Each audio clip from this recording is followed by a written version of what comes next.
오늘 우리에게 주시는 하나님의 말씀은 여호수아 17장 1절에서 13절까지 말씀입니다. 1절 므낫세 지파를 위하여 제비 뽑은 것은 이러하니라. 므낫세는 요셉의 장자였고 므낫세의 장자 마길은 길앗의 아버지라. 그는 용사였기 때문에 길르앗과 바산을 받았으므로 므낫세의 남은 자손을 위하여 그들의 가족도로 제비를 뽑았는데 그들은 곧 아비에셀의 자손과 헬렉의 자손과 아스레엘의 자손과 세겜의 자손과 헤벨의 자손과 스미다의 자손이니 그들의 가족대로 요셉의 아들 므낫세의 남자 자손들이며 헤벨의 아들 길앗의 손자 마길의 증손 므낫세의 현손 슬로바스의 아들이 없고 딸뿐이요. 그 딸들의 이름은 말라와 노아와 호글라와 밀가와 디르사라.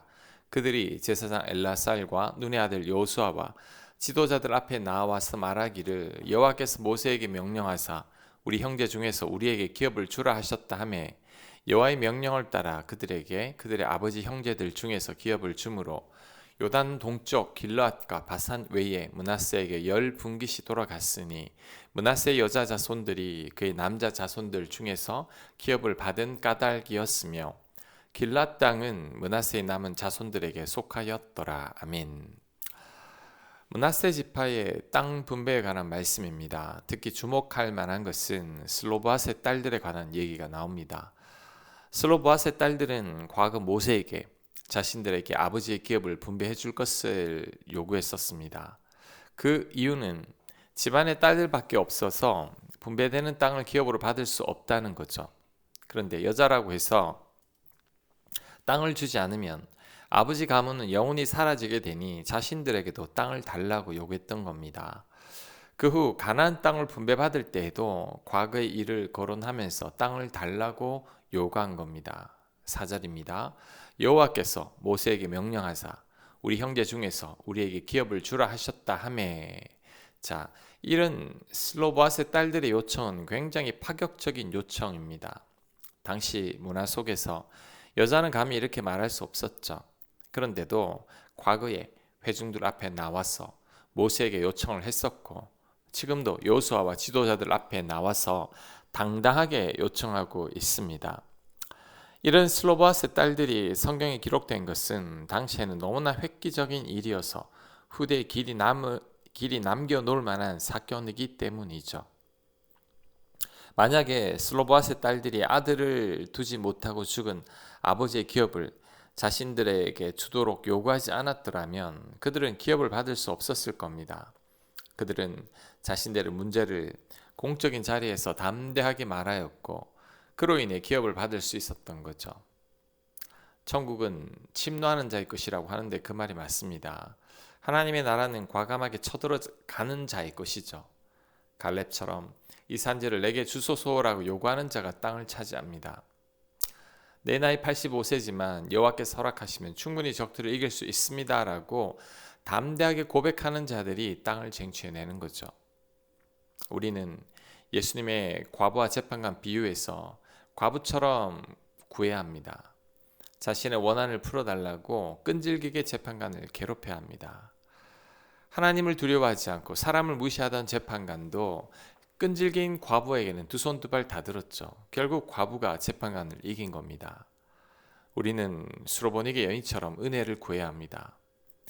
수로보닉의 여인은 예수님께로부터 계취급을 받는 수모를 겪었지만 전혀 굴하지 않고 예수님께 딸을 고쳐달라고 요구했었죠. 이런 물러섬이 없는 간절한 요구로 인해 예수님께서 은혜를 베푸신 겁니다. 우리들도 이런 모습들을 본받아야 합니다. 하나님의 나라를 침노에 들어가야 합니다. 뒤로 물러나는 자들은 아무것도 얻을 수 없죠. 내게 능력 주시는 자 안에서 내가 모든 것을 할 수 있다는 믿음으로 우리는 당당하게 나가야 합니다. 그럴 때 슬로보앗의 딸들처럼 구하는 것을 얻을 수 있을 겁니다. 또한 이런 태도가 믿음이라고 할 수 있습니다. 하나님의 능력을 믿으니 과감하게 요구하는 거죠.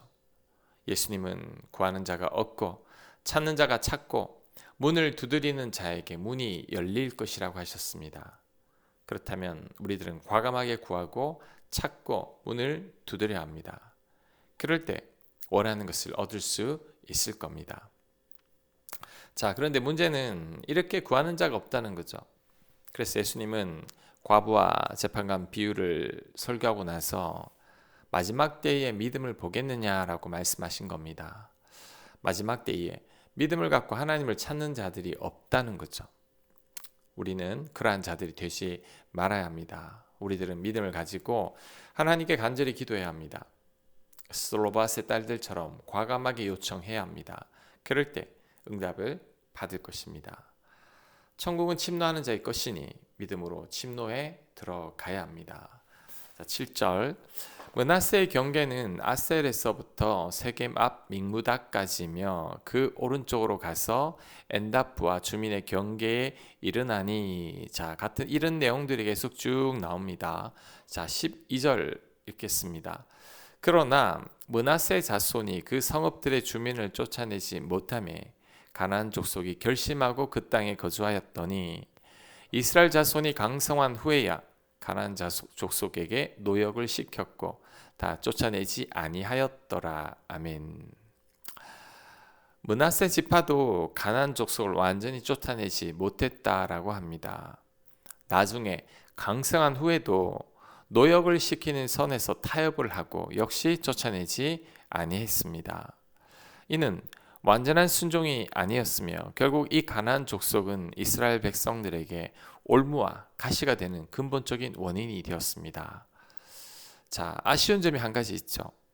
강성한 후에 마음 먹으면 충분히 쫓아낼 수 있었을 겁니다. 하지만 그렇게 하지 않았고 종으로 부리는 것으로 타협한 겁니다.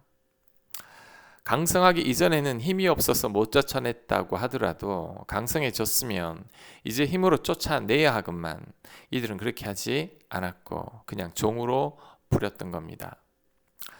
강성해졌다면 하나님의 명령대로 그들을 진멸했어야 했습니다. 하지만 므낫세 지파는 노동력이라는 눈앞의 경제적 이익과 편안함을 선택했던 거죠. 전쟁을 치르며 쫓아내는 수고 대신에 가나안 사람들을 종으로 부려먹는 편하고 안락한 삶을 선택했던 겁니다. 자, 이 모습이 우리들의 모습입니다. 우리가 영적으로 성장하지 못했을 때는 능력이 없어서 못한다고 합니다. 하지만 어느 정도 신앙이 성숙하고 능력을 갖추었는데도 뒤로 빼거나 거절합니다. 이것은 결국 하나님 말씀에 대한 순종이 아닌 나의 이익과 편안함을 추구하는 거죠. 내가 가진 여유와 시간을 가지고 말씀을 묵상하거나 기도할 수 있음에도 하지 않는 것, 봉사와 섬김을 실천할 수 있음에도 나의 여가와 취미와 편안한 삶을 위해서만 사는 것도 이에 해당됩니다.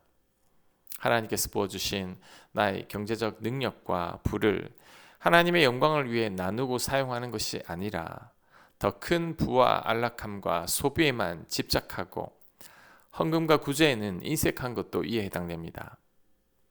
내가 가진 모든 은사는 하나님께서 나에게 주신 것입니다. 그런데 그 은사를 가지고 나만을 위해 살거나 내 인기와 내 명성을 드러내기 위해 산다면 나 또한 가나안 사람들을 쫓아낼 수 있음에도 쫓아내지 않은 므낫세 지파 사람들과 같은 겁니다. 이 모든 것들이 불순종이라는 것을 명심해야 합니다. 우리는 하나님 말씀과 반대되는 모든 것을 우리의 삶에서 단호하게 쫓아내야 합니다. 망설이지 말고 적당히 타협하지 말고 작은 유혹에도 넘어가지 말아야 합니다. 오직 온전한 순종으로 나아가야 합니다.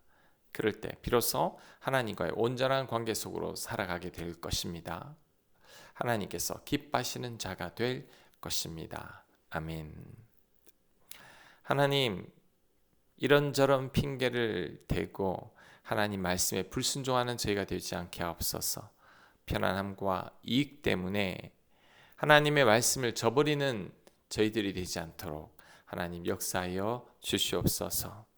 천국은 침노하는 자의 것이니 담대하게 구할 수 있는 저희들 되도록 인도하여 주옵시고 그러한 믿음을 갖게 하여 주시옵소서. 예수님 이름으로 기도합니다. 아멘.